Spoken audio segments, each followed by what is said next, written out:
टोकरी और दूसरी तरफ एक और टोकरी में रखता था। उन मुर्गियों को सारा गांव घुमाकर उन सबको बेचकर पैसे लेकर वो खुशी खुशी घर लौटता है। सुनो करके उसकी पत्नी सुब्बम्मा को पुकारता है सुब्बैया। हाँ जी, आप आ गए, सारे मुर्गियों को बेच दिया आपने, ऐसे कहती है सुब्बम्मा। अरे हाँ हाँ, दुगने दाम को बेच दिया मैंने, ऐसे खुशी में कहता है सुब्बैया। हाँ हाँ, उस मुर्गी को अंडे देने के लिए 2 महीने इंतजार करना पड़ेगा। हाँ, बात तो सही है। उन सब मुर्गियों में से एक गुलाब रंग की मुर्गी को अपने हाथ में लेकर, हाँ, ये मुर्गी तो हर 2 महीनों में एक बार ही अंडे देता है। काश ये साल भर हर महीने ऐसे अंडे देता, हम इससे बहुत ज्यादा पैसे कमा लेते। ये कहकर उस मुर्गी को वही जमीन पे छोड़ देता है सुब्बैया। चलो छोड़ो जी, इसी मुर्गे के वजह से तो हम कुछ तो भी कमा पा रहे हैं, अब उसी से काम चलाना होगा। अब चलो, खाने का वक्त हो गया, खाने आ जाइए आप। उस रात के 12 बजने के बाद सुब्बैया धीरे से नींद में जागकर अपनी आंखें खोलता है। उसके बगल में मौजूद सुब्बम्मा गहरी नींद में थी। इसी को मौका मानकर सुब्बैया धीरे से एक चाकू को लेकर बाहर जाता है। बाहर टोकरी के नीचे मौजूद उस गुलाब रंग की मुर्गी को वो बाहर निकालता है और उस मुर्गी से सुब्बैया ऐसे बात करता है। हर महीना अगर तू अंडा देगी तो तेरा कुछ जाएगा क्या? या फिर तुझे इस बात की घमंड है कि तू एक ही है जो रंग बिरंगे अंडे देती है? आज मैं तेरा घमंड उतार दूंगा। तो क्या कि तुम हर महीना अंडे नहीं देती हो, सारे अंडे तो तुम्हारे ही पेट में है ना। उन सारे अंडों को एक ही साथ बाहर निकालकर मैं उन सबको एक ही बार में बहुत ज्यादा पैसे के लिए बेच दूंगा, देख लेना। ऐसे कहकर जोर से हंसकर उसके चाकू से उस गुलाब रंग की मुर्गी को मार देता है सुब्बैया। लेकिन उसके पेट में देखने पर उसे एक भी अंडा नजर नहीं आता है। हाय भगवान, ऐसे सोचते ही रहता है कि इतने देर में सुब्बम्मा नींद से जाग उठती है। वहाँ आकर उसके पति के किए को देख, अरे भगवान, ये तूने क्या कर दिया? मैंने सोचा कि सबकी तरह तुम मूर्ख नहीं हो, पर तू तो वही निकला। अरे रे, इतनी अच्छी पैसे देने वाली मुर्गी को तूने जान से मार दिया। अरे रे, सोने की बतख की कहानी कभी सुनी नहीं है क्या तुमने?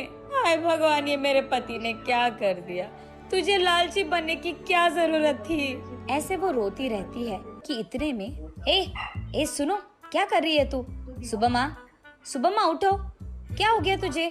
सोते हुए इतनी जोर से चिल्ला रही है, पागल हो गई है क्या? नींद से जागकर सुब्बम्मा परेशान होकर अपने पति की ओर देखती है। उसे कुछ नहीं समझ आता है। वो तुरंत बाहर जाकर टोकरी के नीचे बैठे उस मुर्गी को भी देखती है। वो मुर्गी तो हमेशा की तरह सही सलामत थी। ये देख सुब्बम्मा अंदर आकर, ओह, ये सब सपना था, मैंने तो सच सोच लिया था इससे, ऐसे कहती है सुब्बैया से। क्या सपना, क्या सच की बात कर रही है? आधी रात को मुझे उठा दिया तूने अच्छी नींद से। चल जाओ, सो जाओ अभी, कहता है सुब्बैया। अरे जाइए ना आप भी, मुझे तो बुरा सपना आया कि आपने उस मुर्गी को जान से मार दिया, क्योंकि आप लालची बनकर उसके पेट में मौजूद अंडों को निकालना चाहते हैं। मैं कितनी घबरा गई पता है आपको? मुझे क्या पता था कि वो सपना है, मैंने तो आपको बहुत डांट लिया, ऐसे कहती है। हाँ हाँ, ठीक है। वैसे मैं उस मुर्गी को क्यों मार डालूंगा, मैं क्या पागल हूँ? वैसे मुझे तो हमारा अतीत बहुत अच्छी तरह से याद है। आज अगर हमें चैन की नींद मिल रही है तो वो उस गुलाब रंग की मुर्गी के वजह से ही है, उसको मैं क्यों मार डालूंगा? चलो सो जाओ अभी, तुम और तुम्हारे सपने। ऐसे कहकर सुब्बैया सो जाता है। लेकिन सुब्बम्मा वही बैठकर अतीत में चले जाती है। एक समय में सुब्बम्मा और सुब्बैया दोनों मुर्गियों का व्यापार करते थे। सुब्बम्मा कुछ मुर्गियों को अपने घर के पास ही रखती थी। उनको खाना देना, उनके अंडों को इकट्ठा करना और उन अंडों को अगल बगल वालों में बेच देना, बड़े हुए मुर्गियों को बिकाव के लिए रख देना और उन मुर्गियों को सुब्बैया का इधर उधर जाकर बेच देना, यही होता था। लेकिन मुर्गियां हर रोज नहीं बिकती थी, कभी कभार तो 10-15 दिनों में एक ही मुर्गी बिकता था। इसी कारण सारा गांव घूम घूम कर थक कर घर आता था सुब्बैया। कभी कभार तो उन मुर्गियों को दाना डालने के लिए भी सुब्बैया और सुब्बम्मा के पास पैसे नहीं थे।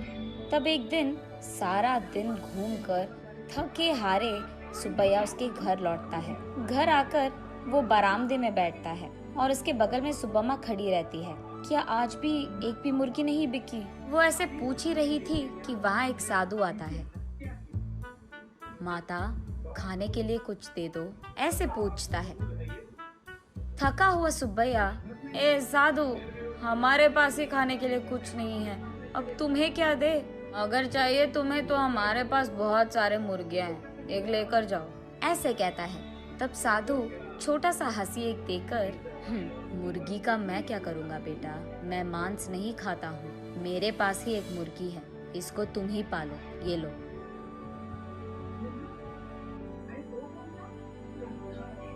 ये कहकर उनके हाथ में मौजूद एक गुलाब रंग की मुर्गी को उसके हाथ में देता है। मुड़कर देखने से पहले ही वो साधु वहाँ से गायब हो जाता है। सुब्बैया तब उस गुलाब रंग की मुर्गी को देख, इस तरह के मुर्गियाँ भी मौजूद है क्या?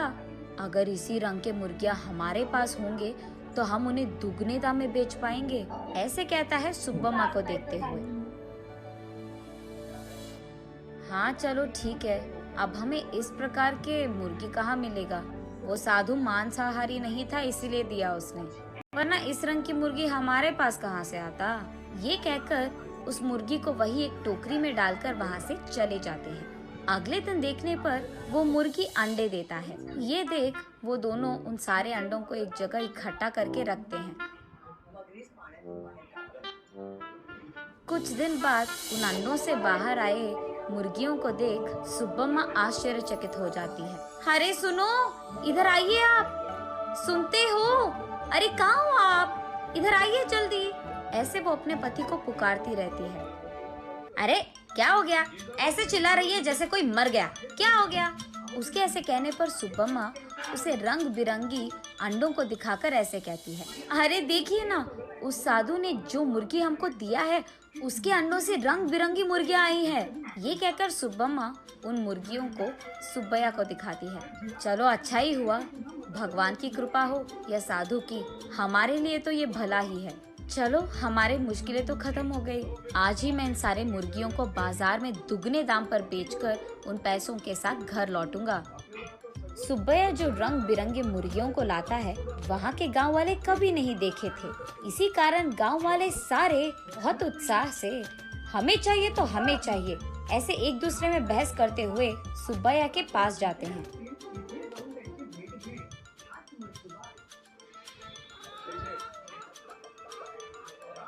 ऐसे वो मुर्गी एक महीने में सारे दिन अंडे देकर, फिर 2 महीने बिना अंडों के, फिर उसके बाद एक और महीना सारे दिन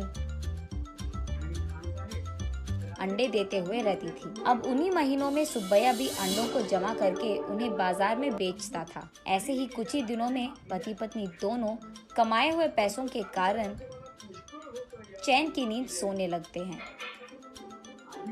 सुब्बम्मा वापस होश में आकर, ओह अब याद आया, सुबह मैं सोच रही थी कि ये मुर्गी साल भर अंडे क्यों नहीं देती है, शायद उसी कारण ऐसा बुरा सपना आया मुझे। ये सोचकर वापस गहरी नींद में सो जाती है सुब्बम्मा।